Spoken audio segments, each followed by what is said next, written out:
Porque para muchos,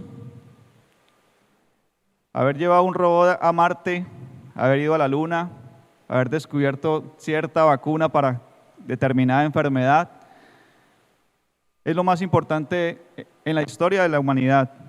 Pero no, usted y yo sabemos que lo más importante que ha sucedido en esta historia del ser humano en la tierra ha sido la muerte de Jesús.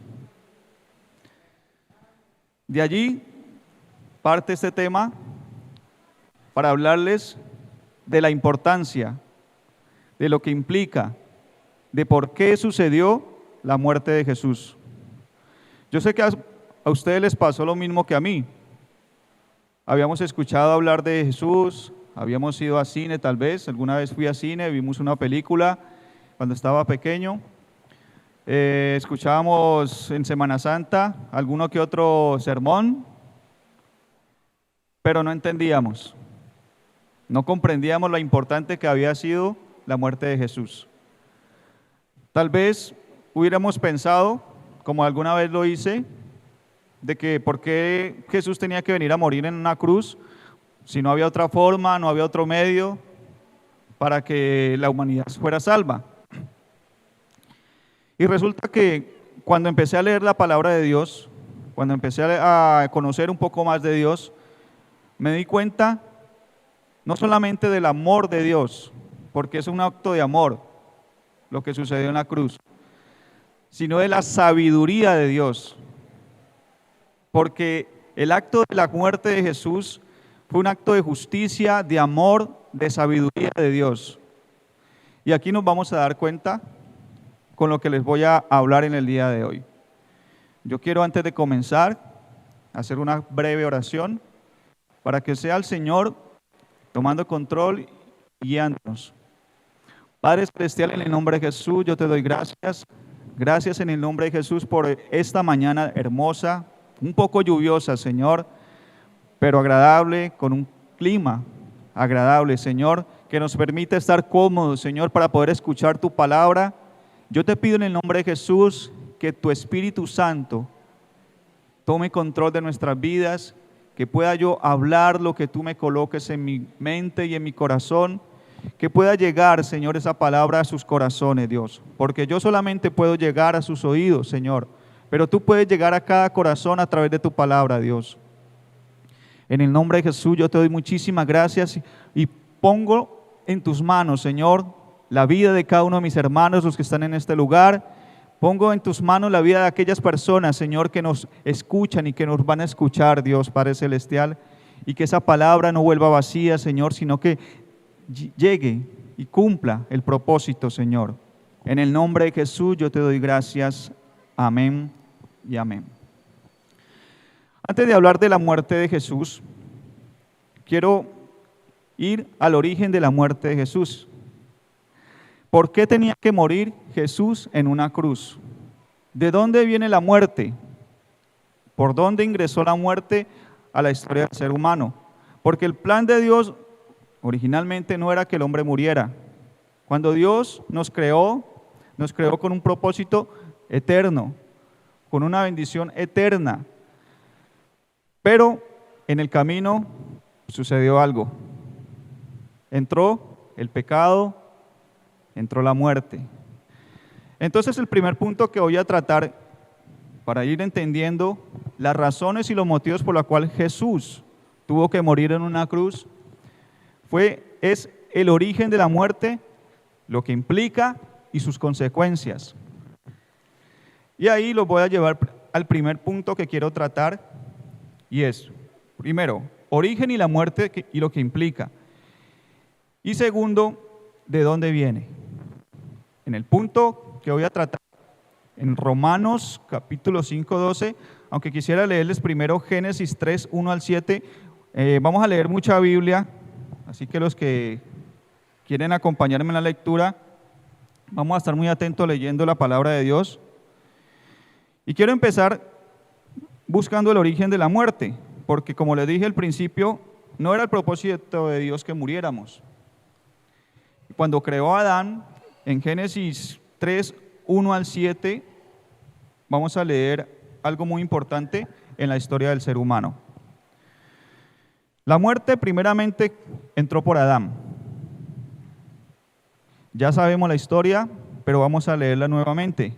Dice en el versículo 1 lo siguiente: la serpiente era más astuta que todos los animales del campo que Dios, el Señor, había hecho. Así que le preguntó a la mujer: ¿es verdad que Dios les dijo que no comieran de ningún árbol del jardín? ¿Podemos comer del fruto de todos los árboles?, respondió la mujer. Pero en cuanto al fruto del árbol que está en el medio del jardín, Dios nos ha dicho: no coman de ese árbol, ni lo toquen. De lo contrario, ¿qué dice? Morirán. Pero la serpiente dijo a la mujer: no es cierto, no van a morir. Dios sabe muy bien, cuando coman de ese árbol, se les abrirán los ojos y llegarán a ser como Dios, conocedores del bien y del mal. La mujer vio que el fruto del árbol era bueno para comer y que tenía buen aspecto y era deseable para adquirir sabiduría. Así que tomó de su fruto y comió. Luego le dio a su esposo y también él comió. En ese momento se le abrieron los ojos y tomaron conciencia de su desnudez. Por eso, para cubrirse, entretejieron hojas de higuera. Ahí vemos dónde nació todo. Como les dije al principio, a Dios nada lo tomó por sorpresa. Dios conocía y sabía lo que iba a suceder. Y dice la palabra que antes de la fundación del mundo ya estaba preparado un cordero que iba a morir por nosotros. ¿Y por qué era necesario que el cordero viniera y muriera por nosotros? Porque se había sembrado el pecado en el ser humano y ese pecado había traído consigo consecuencias. Y una de esas era la muerte. En Romanos 5:12, vamos a Romanos, capítulo 5, versículo 12, dice de la siguiente manera: por medio de un solo hombre el pecado entró en el mundo, y por medio del pecado entró ¿qué? La muerte. Fue así como la muerte pasó a toda la humanidad porque todos pecaron. Vuelvo y repito este versículo porque es muy importante para que entendamos el origen de la muerte y por qué Jesús tenía que morir en la cruz. Por medio de un solo hombre el pecado entró en el mundo y por medio del pecado entró la muerte. Fue así como la muerte pasó a toda la humanidad porque todos pecaron. Lo que introdujo el pecado y la muerte en el ser humano. Y eso fue transmitido hasta nuestros tiempos. Eso quedó engendrado en la historia del ser humano, ese pecado y la muerte. Otro aspecto o consecuencia que nos trajo ese pecado y la muerte fue la separación de Dios. Esa muerte, ese pecado nos separó de Dios. Cuando Dios creó al hombre, lo creó en comunión con él. Su espíritu y el espíritu de Dios estaban unidos. Había una comunión perfecta. Dice la Biblia que Adán y Eva se paseaban por el huerto sin ninguna vergüenza, sin ninguna pena, y que tenían una comunión y una relación directa con Dios. Podían hablar con Dios en cualquier momento, no sentían pena ni el uno con el otro, ni mucho menos con Dios. Pero cuando entró ese pecado, quiero leerles, volvemos a Génesis, en el versículo 8 del capítulo 3, dice así: cuando el día comenzó a refrescar, el hombre y la mujer oyeron que Dios, el Señor, andaba recorriendo el jardín. Entonces corrieron a esconderse entre los árboles para que Dios no los viera. Ahí el hombre empezó a sentir vergüenza, pena, empezó a sentir algo que lo separaba de Dios, y era el pecado. La Biblia dice que Dios es santo y que sin santidad nadie verá a Dios. Y cuando entró el pecado al ser humano, dejó de ser santo, porque Dios lo había creado perfecto. Y el pecado lo trajo corrupción a ese ser humano. Y consigo muerte y separación de Dios. Dice Romanos 3:23, que yo creo que todos lo conocemos, pero vamos a leerlo.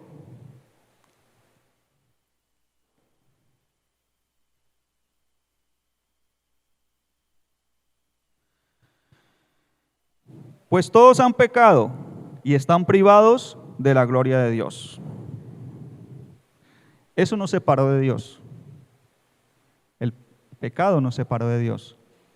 Entonces ahí vamos entendiendo muchas de las razones por las que Jesús tenía que morir en la cruz. Habíamos muerto, había entrado el pecado, ya no había santidad en el ser humano y esa santidad nos separaba de Dios, nos apartaba automáticamente de Dios. Tanto así que dice la Biblia que las tinieblas siempre le huyen a la luz. Que cuando hay tinieblas y llega la luz, las tinieblas se van. Y nosotros habíamos entrado en oscuridad, en tinieblas. El pecado había traído todo eso al ser humano. Otra de las consecuencias y de lo que implicaba esa muerte era la corrupción, muerte y maldición. Mire todo lo que trae el pecado.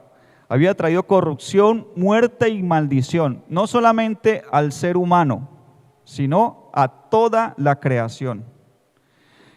Y para que lo entendamos, leamos Génesis capítulo 3, volvamos nuevamente a Génesis, en el capítulo 3, del 17 al 19. Al hombre le dijo: por cuanto le hiciste caso a tu mujer y comiste del árbol del que te prohibí comer, maldita será la tierra por tu culpa. Con penoso trabajos comerás de ellas todos los días de tu vida. La tierra te producirá cardos y espinas y comerás hierbas silvestres. Te ganarás el pan con el sudor de tu frente hasta que vuelvas a la misma tierra de la cual fuiste sacado. Ahí Dios le está declarando al hombre la muerte, y no solamente eso, sino la maldición que trajo ese pecado a la tierra. Dios no había creado los espinos y los cardos, sino que esos fueron brotando por causa del pecado. Cuando nacen, como dice aquí, vamos a buscar Hebreos 6:8, que complementa este pasaje. Quiero leerlo desde el versículo 7. Dice: cuando la tierra bebe la lluvia que con frecuencia cae sobre ella y produce buena cosecha para los que la cultivan, recibe bendición. Cuando Dios le dijo al hombre que cultivara la tierra, que la labrara, era para bendición, era para que comiera del fruto y hubiera bendición. Y en el siguiente versículo dice lo siguiente: en cambio, cuando produce espinos y cardos, no vale nada. Está a punto de ser maldecida y acabará por ser quemada. Maldición, muerte, corrupción en la tierra, en la creación de Dios. Nos trajo esa muerte, ese pecado en la vida del ser humano. Otra cosa que nos trae esa muerte, otra consecuencia, es el juicio.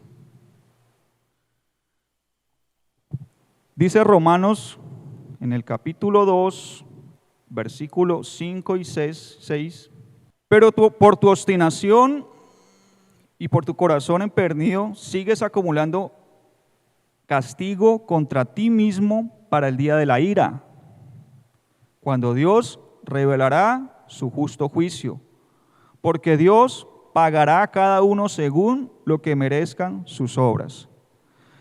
Aquí en este punto hay muchas personas, tal vez nosotros mismos en algún momento, se está cometiendo un error gravísimo. La gente piensa que con la muerte termina todo, que simplemente el ser humano muere y hasta ahí llegó. Pero resulta que la muerte y el pecado nos trajo juicio. Y hay un juicio. Hay un tribunal. Dice la Biblia que hay un acta de decretos.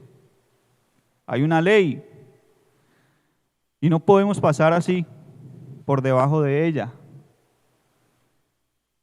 La muerte nos trajo un juicio. El pecado trae una paga. La muerte, la maldición, la separación de Dios, pero estábamos destinados a un juicio delante de Dios. Porque dice la Biblia que Dios no puede pasar por inocente al malvado. Que toda alma que pecare, morirá. Para complementar esto, leamos Colosenses capítulo 2.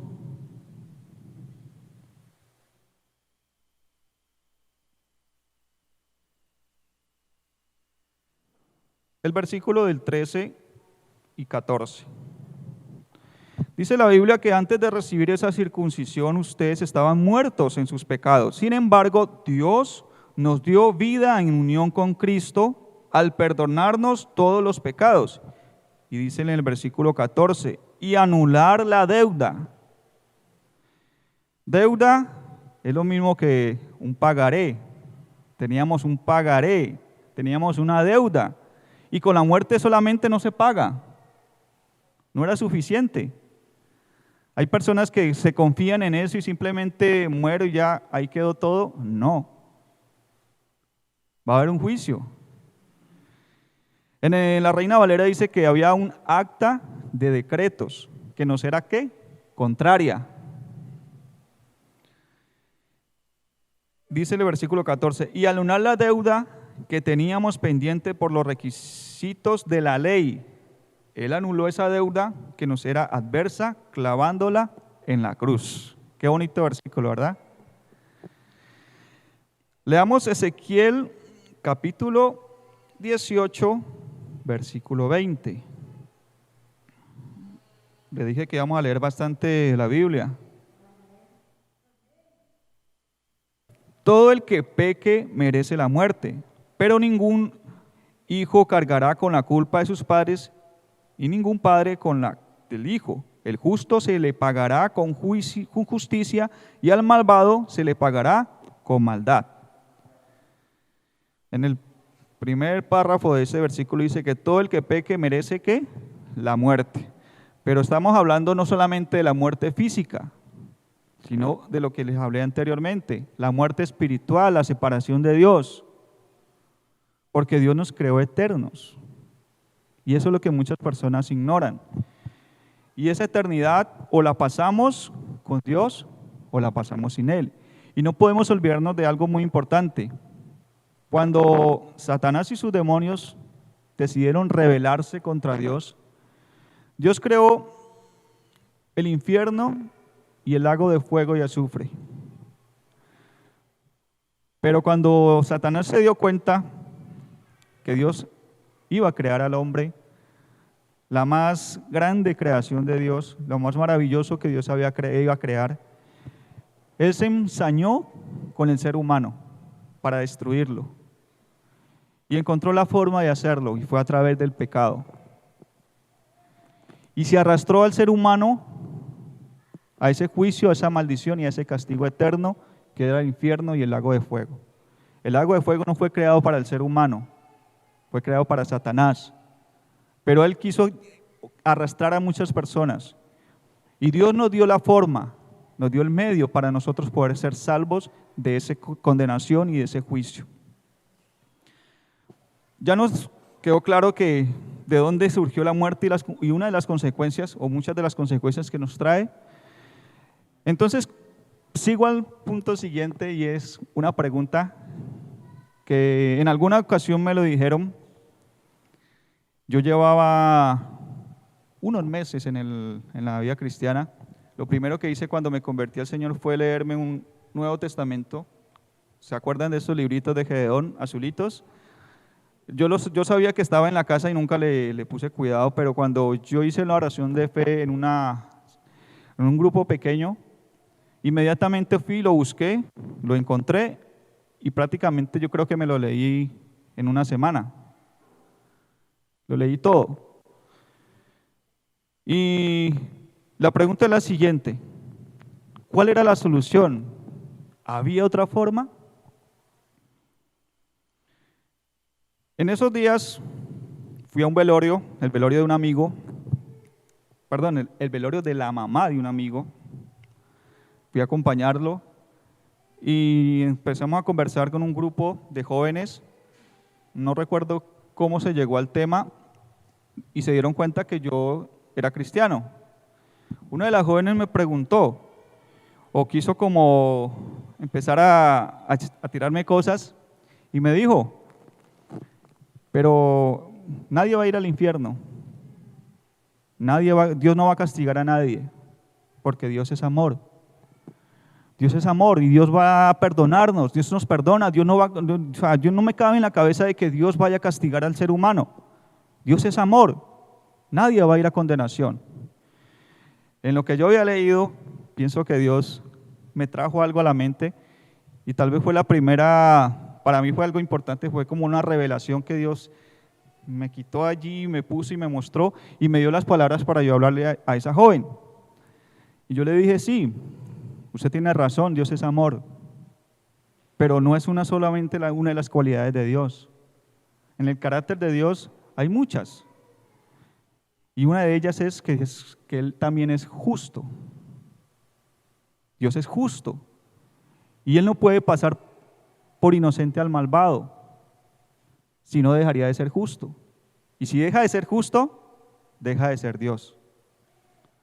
Y otra de las cosas que Dios es santo. Y si Él se une con el hombre, lo perdona, dejaría de ser santo. Dejaría de ser Dios.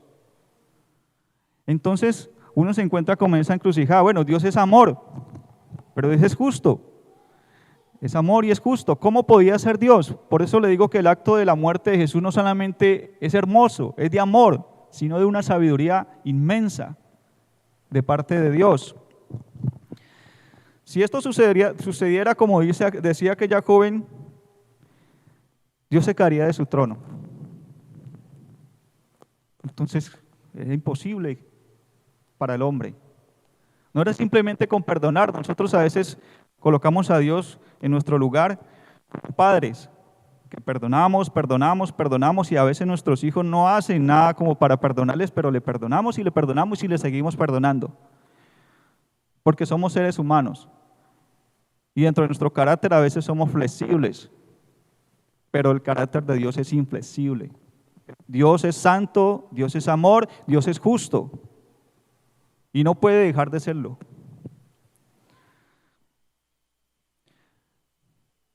El primer punto que quiero tratar en esta parte de la pregunta que nos hicimos, ¿cuál era la solución? ¿Había otra forma?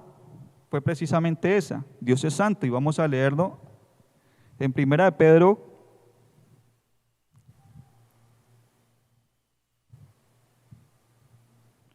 en el capítulo 1, versículo 15. Dice la Biblia, más bien sean ustedes santos en todo lo que hagan, como también es santo quien los llamó. Pues está escrito, sean santos porque yo soy santo. Este pasaje lo dice ya como iglesia, ya con un Jesús muerto, resucitado y glorificado, con un Espíritu Santo que había venido a fortalecer a la iglesia. Pero si sacamos a Jesús de la ecuación, ¿era posible? No. Si sacamos a Jesús, seamos santos.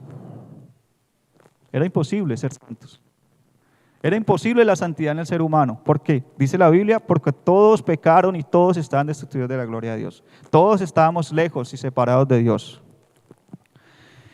Hebreos capítulo 12, versículo 14.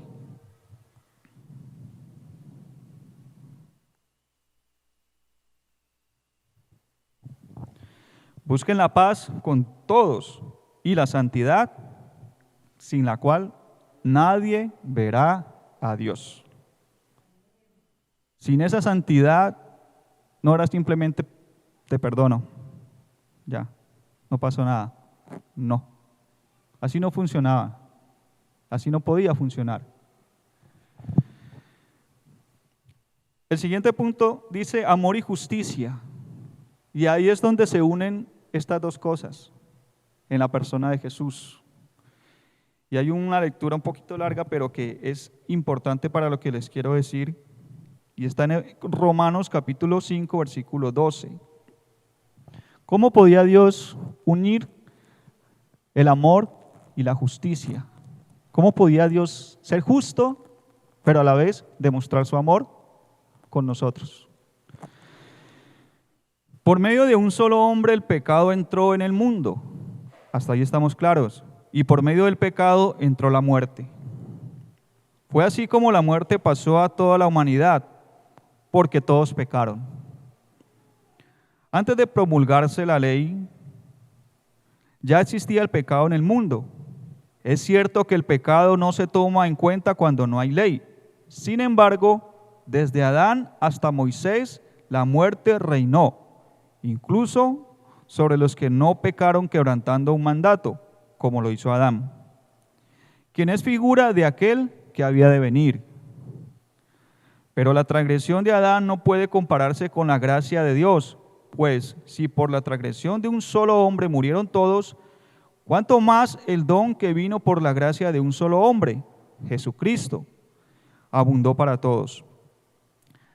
Tampoco se puede comparar la dádiva de Dios con las consecuencias del pecado de Adán, de lo que estamos hablando. ¿Amén? No se puede comparar. El juicio que lleva a la condenación fue resultado de un solo pecado. Había un juicio, una condenación, consecuencia del pecado. Pero la dádiva que nos lleva a la justificación viene de justicia. Tiene que ver con una multitud de transgresiones. Pues si por la transgresión de un solo hombre reinó la muerte, con mayor razón los que reciben en abundancia la gracia y el don de justicia reinarán en vida por medio de un solo hombre, Jesucristo. Por tanto, así como una sola transgresión causó la condenación de todos, también un solo acto de justicia produjo la justificación que da vida a todos. Porque así como por la desobediencia de uno solo muchos fueron constituidos pecadores, también por la obediencia de un solo muchas serán constituidos justos. En lo que atañe a la ley, intervino para que aumentara la transgresión, pero allí donde abundó el pecado, sobreabundó la gracia, a fin de que, así como reinó el pecado en la muerte, reine también la gracia y nos trae justificación y vida eterna por medio de Jesucristo nuestro Señor. Qué bonito pasaje. Amor y justicia. Dios demuestra su justicia. Dice que por un solo hombre vino el pecado, pero también por un solo hombre venía la justicia. Pero ¿cómo era eso? ¿De qué se trataba eso? Y eso me lleva al siguiente punto. Tenía que haber un sustituto, porque el hombre no podía hacerlo. No tenía las facultades, no tenía las condiciones, no había ni un solo hombre, dice la Biblia en Romanos, no había uno que no pecara, no había uno que podía sustituir al ser humano. Dice también en Romanos un pasaje que de pronto puede haber uno que osara por morir por otra persona, pero había una sola persona que podía hacerlo y tenía que ser y cumplir unos requisitos. Primera de Pedro 3:18 nos habla de eso, de ese sustituto.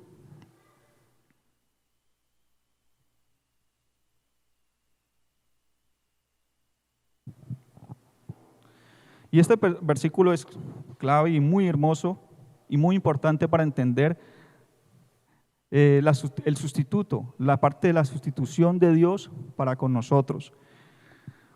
Porque Cristo murió por los pecados una vez por todas, el justo por los injustos, a fin de llevarlos a ustedes a Dios. Él sufrió la muerte en su cuerpo, pero el Espíritu hizo que volviera a la vida. El justo por los injustos. Tenía que haber un sustituto. Y como no había ninguno, Dios tuvo que hacer algo. Y dice la Biblia que Él no escatimó a su propio Hijo. Hubo un plan mucho antes de la fundación del mundo, Padre, Hijo, Espíritu Santo, donde cada uno tomaba un papel y donde Jesús voluntariamente se ofrecía a ser nuestro sustituto. Pero para ser ese sustituto, para tomar nuestro lugar, tenía que cumplir ciertos requisitos que obviamente nosotros no lo podíamos hacer. ¿Quién debería ser ese sustituto? ¿Quién debería ser esa persona que tomara nuestro lugar? Y eso me lleva al siguiente punto. Primero, tenía que ser un hombre perfecto. Volvemos a repetir Romanos 3:23. Yo creo que ya no lo sabemos, por cuanto todos pecaron, todos, como dice el pastor, todos son todos. Y todos estábamos destituidos de la gloria de Dios. Vamos a Romanos capítulo 3, versículo 10.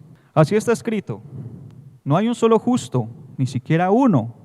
No hay nadie que entienda, nadie que busque a Dios. Todos se han descarriado, a una se han corrompido. No hay nadie que haga lo bueno, no hay uno solo. Su garganta es sepulcro abierto, con su lengua profieren engaños. Veneno de víboras hay en sus labios, llena está su boca de maldiciones y de amargura. Veloces en sus pies para ir a derramar sangre, dejan ruina y miseria en sus caminos. Y no conocen la senda de la paz. No hay temor de Dios delante de sus ojos. Esa era la situación del ser humano. Y nada diferente lo que vemos hoy a lo que ocurría en ese entonces y a lo que hacía referencia este pasaje. Todo consecuencia del pecado. Hoy en día la gente quiere sacar al pecado, quiere declarar en desuso esa palabra. Porque hay cosas que ya no le llaman pecado, ya le llaman identidad de género, ya le llaman problemas psicosociales, psicológicos, consecuencias del abandono, consecuencias de falta de educación, pero no le llaman pecado. Pero sigue siendo pecado. Así le cambiamos el nombre, sigue siendo pecado. Y en esa situación estábamos cada uno de nosotros, o sea que no había quien, no había otro. Debía ser un hombre perfecto. Y el único hombre perfecto que caminó sobre la tierra es Jesús. Por eso tuvo que encarnarse en una virgen, por eso tuvo que vivir aquí en esta tierra como uno de nosotros. Ese hombre, en el siguiente punto dice, debía ser un voluntario. Debía haber un voluntario. Y el voluntario, como decíamos anteriormente, fue nuestro Señor. Dice la Biblia en un pasaje de Filipenses que Él se despojó de su condición de Dios, que no escatimó el ser igual a Dios, no se aferró a su condición como Dios, sino que se despojó y vino hasta la tierra y murió en la cruz.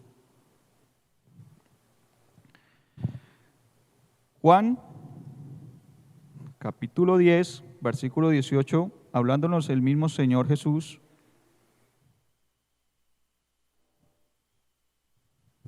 nos aclara este punto. Dice: nadie me la arrebata, hablando de su vida, sino que yo la entrego por mi propia voluntad. Tengo autoridad para entregarla y tengo también autoridad para volver a recibirla. Este es el mandamiento que recibí de mi Padre. Un sustituto tenía que ser voluntario, no podía ser obligado. Tenía que ser alguien que fuera voluntario y tenía que ser perfecto, tenía que ser santo. ¿Qué requisitos debía tener esa persona? Voy al cuarto punto. ¿Qué requisitos debía tener? Uno de los requisitos era no cometer pecado. Si cometía pecado, quedaba descalificado, ya no servía. En 2 de Corintios, en el capítulo 5, versículo 21,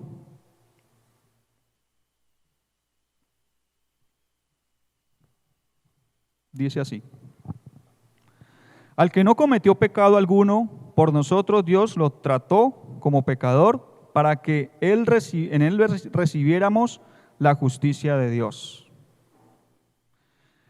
Él debía ser santo, debía ser puro, debía permanecer limpio. Y créame que no fue fácil. Porque además, el otro requisito para que podía ser nuestro sustituto era que debía ser un hombre, 100% hombre. Muchos piensan que como Él era Dios, podía sobrellevar el sufrimiento, la tentación y todo lo que implica las pasiones como seres humanos. Pero no. Dice la Biblia que Él se despojó de su condición y se hizo semejante a nosotros. Filipenses capítulo 2, versículo del 5 al 10. Dice: la actitud de ustedes debe ser como la de Cristo Jesús, quien siendo por naturaleza Dios, no consideró el ser igual a Dios como algo a que aferrarse. Por el contrario, se rebajó voluntariamente tomando la naturaleza de siervo y haciéndose semejante a los seres humanos.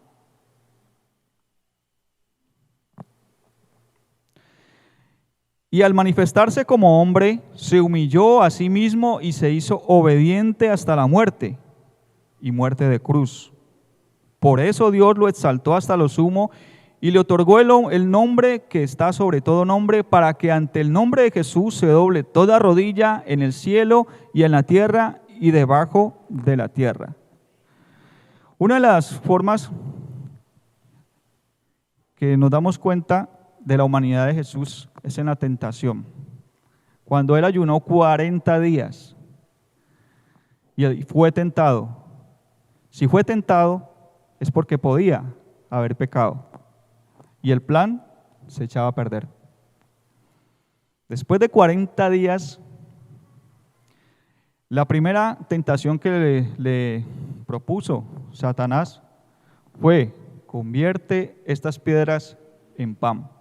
¿Por qué? ¿Podía hacerlo? Jesús lo podía hacer.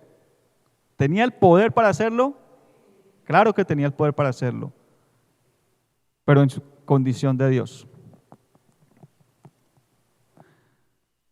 Y si utilizaba su poder, dejaba de ser 100% hombre. Él no dejó de ser Dios, Él simplemente se despojó de su condición de Dios. Él seguía siendo el rey, pero dejó su corona para hacerse semejante a nosotros.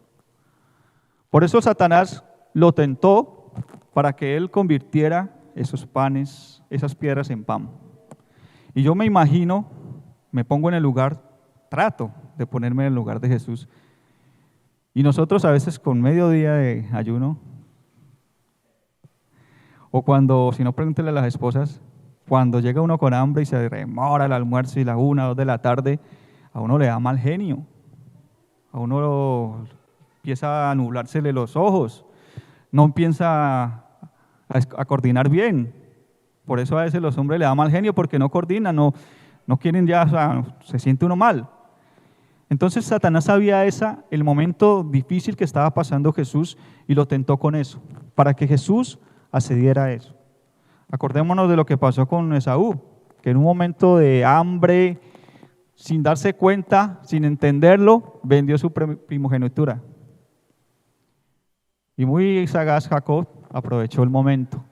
Tal vez copiándole eso, Satanás iba a hacer lo mismo con Jesús. Pero Jesús la tenía clara. Y Jesús sabía a qué había venido y por qué había venido. Otro de los requisitos, debía hacer la voluntad de Dios. Lucas, en el capítulo 22, 39. Jesús salió de la ciudad y como de costumbre se dirigió al monte de los Olivos. Y sus discípulos lo siguieron. Cuando llegaron al lugar, les dijo: oren para que no caigan en tentación. Entonces se separó de ellos a una buena distancia y se arrodilló y empezó a orar. Padre, si quieres, no me hagas beber este trago amargo, pero no se cumpla mi voluntad, sino la tuya. Entonces se le apareció un ángel del cielo para fortalecerlo, pero como estaba angustiado, se puso a orar con más fervor y su sudor era como gotas de sangre que caían a tierra. Cuando terminó de orar y volvió a los discípulos, los encontró dormidos, agotados por la tristeza. ¿Por qué están durmiendo?, les exhortó. Levántese y oren para que no caigan en tentación. En ese momento hubo una encrucijada grande en la vida de Jesús. Dice la Biblia que se angustió y oraba con más fervor y le pedía a Dios en oración. Y esa era la oración de Jesús: Señor, si es posible, aparta de mí esta copa, pero que se haga tu voluntad y no la mía. Esta copa, el pecado, la muerte, la depravación del ser humano, la injusticia, todo lo que nosotros podemos ver hoy en día, todo implicaba eso, y el sufrimiento, y lo que tenía que padecer Jesús era esa copa. Seguro, no sé qué tanto, pero sí estoy seguro que no fue fácil para Jesús, porque Él era 100% hombre.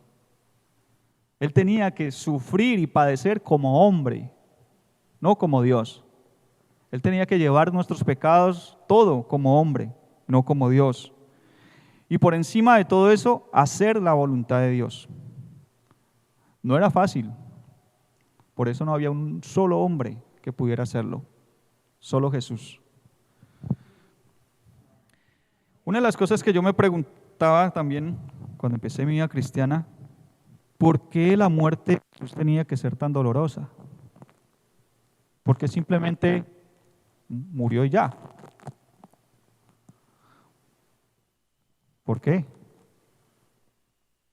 ¿Por qué la muerte tenía que ser no solamente en una cruz que significaba maldición, sino todo lo que ocurrió antes de la muerte de Jesús, toda la pasión de Jesús, el castigo, la humillación, todo lo que tuvo que sufrir Él? Y esto me lleva al primer punto, y que para mí, de pronto, es lo que más le dolió o lo que más duro le pareció a Jesús, y era la separación del Padre. Hubo un pasaje en Mateo 27, 46.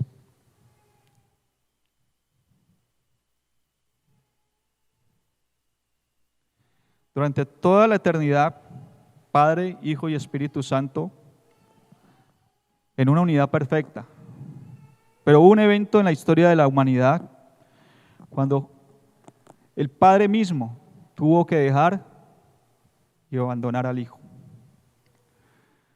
En el versículo 46 dice lo siguiente: Elí, Elí, lama sabactani, que significa: Dios mío, ¿por qué me has desamparado? No es una palabra simplemente dicha por decir, es una experiencia de Jesús. Sintió la separación del Padre y sintió lo que muchos van a sentir en la eternidad: la separación de Dios.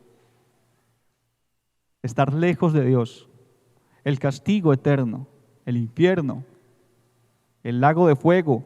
Sintió ese castigo eterno por los siglos de los siglos de aquellos que no van a estar con Dios. Tuvo que separarse del Padre porque el pecado lo separó de Dios.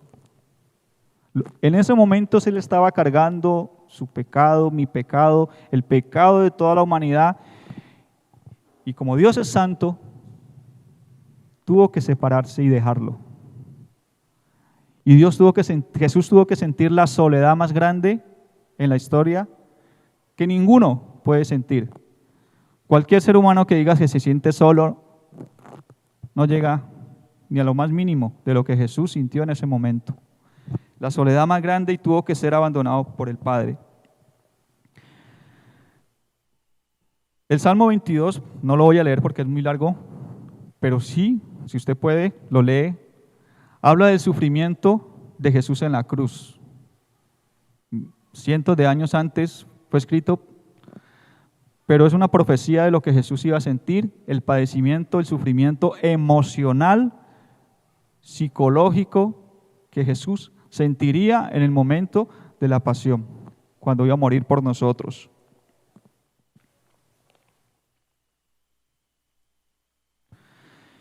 Esa muerte también debía llevar nuestras iniquidades y enfermedades. Isaías capítulo 53. Y es que el pecado trae dolor.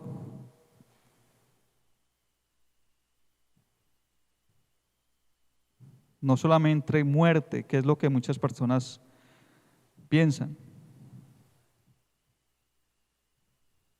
Isaías capítulo 53, del 1 al 5.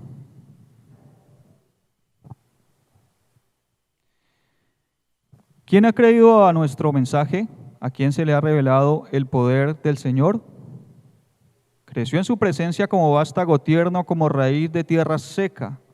No había en él belleza ni majestad alguna, su aspecto no era atractivo y nada en su apariencia lo hacía deseable. Despreciado y rechazado por los hombres, varón de dolores, hecho para el sufrimiento. Todos evitaban mirarlo, fue despreciado y no lo estimamos. Ciertamente, Él cargó nuestras enfermedades y soportó nuestros dolores. Pero nosotros lo consideramos herido, golpeado por Dios y humillado. Él fue traspasado por nuestras rebeliones y molido por nuestras iniquidades. Sobre Él recayó el castigo, precio de nuestra paz, y gracias a sus heridas fuimos sanados. Por eso debía ser dolorosa, porque ese era el castigo que usted y yo merecíamos. Ese era el dolor que usted y yo debíamos haber sufrido, y Jesús lo tenía que sufrir. El sustituto de nuestra salvación debía sufrir todo eso, consecuencia del pecado, consecuencia de la desobediencia, consecuencia de la corrupción y la maldición que había traído el pecado al ser humano. Por eso la muerte no podía ser cualquier muerte. Debía también llevar nuestro castigo, nuestro juicio. Seguimos en Isaías, seguimos en el versículo 6. Todos andábamos perdidos como ovejas, cada uno seguía su propio camino, pero el Señor hizo recaer sobre él la iniquidad de todos nosotros. Maltratado y humillado, ni siquiera abrió su boca. Como cordero fue llevado al matadero, como oveja enmudeció ante su trasquilador, y ni siquiera abrió su boca. Después de apedrearlo y juzgarlo, le dieron muerte, y nadie se preocupó de su descendencia. Fue arrancado de la tierra de los vivientes y golpeado por la transgresión de mi pueblo. Se le asignó un sepulcro con los malvados y murió entre los malhechores, aunque nunca cometió violencia alguna, ni hubo engaño en su boca. Pero el Señor quiso quebrantarlo y hacerlo sufrir, y como él ofreció su vida en expiación, verá su descendencia y prolongará sus días y llevará a cabo la voluntad del Señor. Después de su sufrimiento verá la luz y quedará satisfecho. Por su conocimiento, mi siervo justo justificará a muchos. ¿Justificará a qué? A muchos. Y cargará con las iniquidades de ellos. Por lo tanto, le daré un puesto entre los grandes y repartirá el botín con los fuertes, porque derramó su vida hasta la muerte y fue contado entre los transgresores. Cargó con el pecado de muchos e intercedió por los pecadores. Mire todo lo que implica el pecado y todo lo que tenía que padecer Jesús sustituyéndolo a nosotros. Porque eso que Él vivió era a lo que estábamos destinados nosotros. Tenía también que hacerse maldición. Recordemos que por causa del pecado la tierra había sido maldita. La descendencia del ser humano y la creación misma había caído en maldición. Gálatas 3:13. Cristo nos rescató de la maldición de la ley al hacerse maldición por nosotros. Pues está escrito, maldito todo el que es colgado de un madero. Dios no hace nada al azar. Morir en una cruz era sinónimo de maldición. Él tenía que hacerse maldición para llevar la maldición que recaía sobre nosotros y sobre la creación. Por eso también debía ser dolorosa la muerte.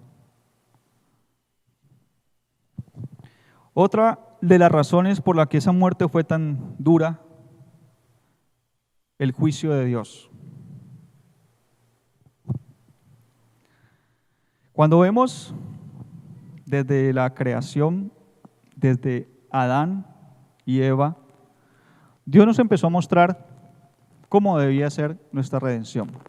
Lo primero que hizo Dios fue sacrificar un animal para cubrir el pecado, para cubrir la desnudez de Adán y Eva.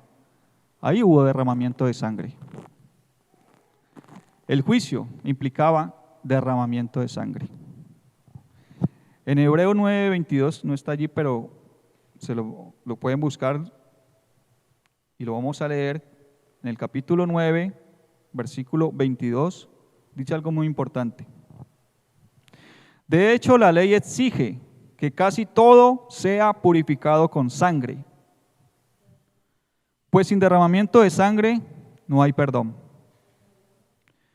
Yo mucho tiempo pensé que a Dios no le había agradado la ofrenda de Caín porque lo había hecho de mala gana o porque no le había dado lo mejor, y no es así. Dice la Biblia que Caín le ofreció lo mejor del fruto de la tierra, y yo me imagino que el fruto de la tierra en ese entonces tiene que haber sido muy hermoso. Yo creo que esas frutas, esas verduras tenían que haber sido de un tamaño inmenso y de una hermosura grande. Y dice la Biblia que Abel tomó de lo mejor de sus corderos y lo sacrificó. ¿Por qué la ofrenda de Adán agradó a Dios? Porque implicaba sangre. Y sin derramamiento de sangre no hay redención. Si no hay derramamiento de sangre, no hay redención. Seguimos la historia. Abraham, cuando Dios le pidió a su hijo que lo sacrificara, dice la Biblia que cuando Moisés lo iba a hacer, creyendo de que Dios podía aún resucitar a su hijo, porque él había prometido que le daría una descendencia a través de su hijo, pero Abraham creyó y lo iba a hacer. Pero dice la Biblia que en el momento que lo iba a hacer, Dios lo detuvo y le proveyó un carnero que estaba engarzado por sus cuernos y lo sacrificó. ¿Por qué? Porque sin derramamiento de sangre no hay perdón de pecados. Más adelante Moisés, cuando iba a sacar a su pueblo, hubo un momento donde la muerte iba a recorrer por todo Egipto Y Dios le dijo a Moisés y le ordenó que sacrificaran animales y que esa sangre pintaran los dinteles de las puertas y que el ángel de la muerte cuando pasara por esos hogares no iba a sucederles nada a ellos. ¿Por qué? Porque sin derramamiento de sangre no había redención. Moisés podía haber colocado o haber dicho, bueno, pongamos versículos alrededor de la casa, de la puerta. Escribamos cosas bonitas para que el ángel de la muerte no hiciera nada cuando pasara. Pero no funciona así. Tenía que haber sangre. Y Dios siempre nos ha ido mostrando a través de la historia, hasta que nos muestra a través de Jesús, cuando Jesús tomó en nuestro lugar, nos sustituyó y murió por nosotros, porque sin derramamiento de sangre no hay perdón de pecados. Por eso la muerte de Jesús tenía que ser como fue. No había otra forma.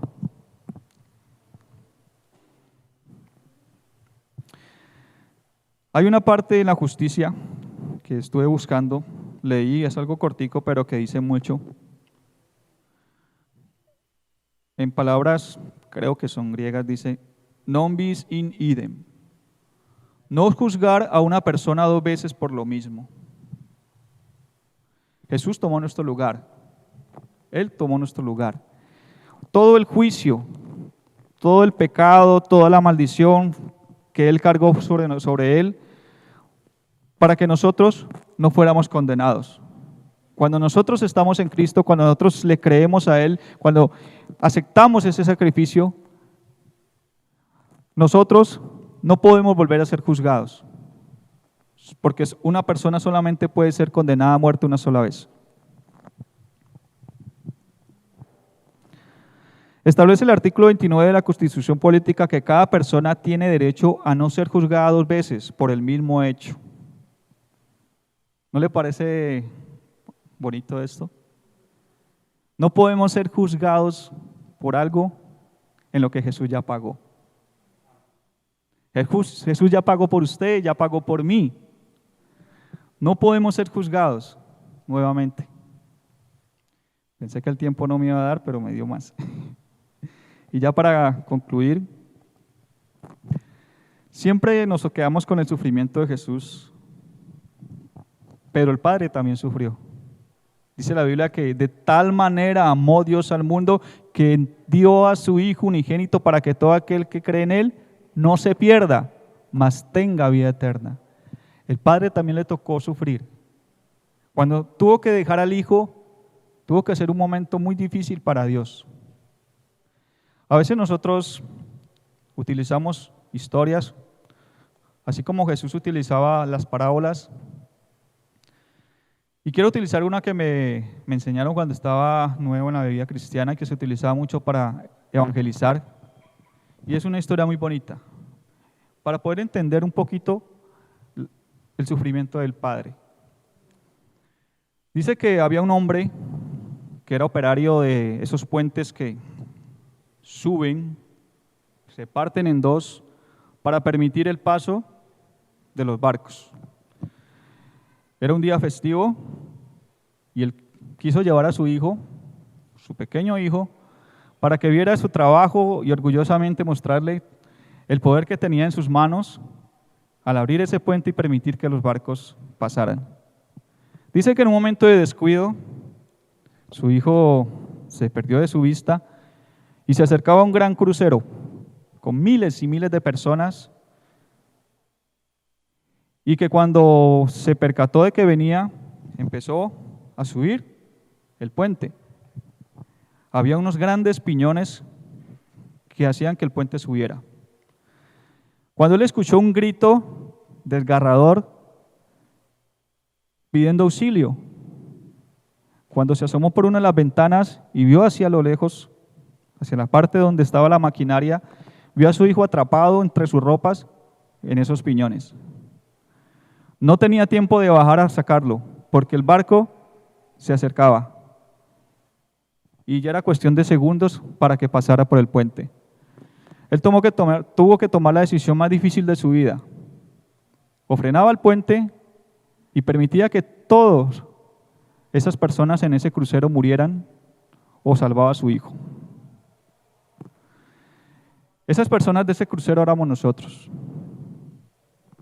Estábamos allí en fiesta, en nuestras cosas, muchos desentendidos de lo que estaba sucediendo en ese momento en la cruz. Y ese padre nos representa a Dios y ese hijo era Jesús. Y la decisión que tomó este hombre, con todo el dolor de su alma, con todo el sufrimiento, fue continuar elevando el puente y permitir que su hijo muriera sacrificado por aquellas personas que ni se dieron cuenta. Eso es lo que representa la muerte de Jesús y lo importante que fue en la historia del ser humano. Aquí termina Enseñanzas a la luz de la palabra de Dios. Nuevo Auditorio Integral. Te invitamos a nuestras reuniones. Martes, oración, 7 de la noche. Jueves, doctrina bíblica, 7 de la noche.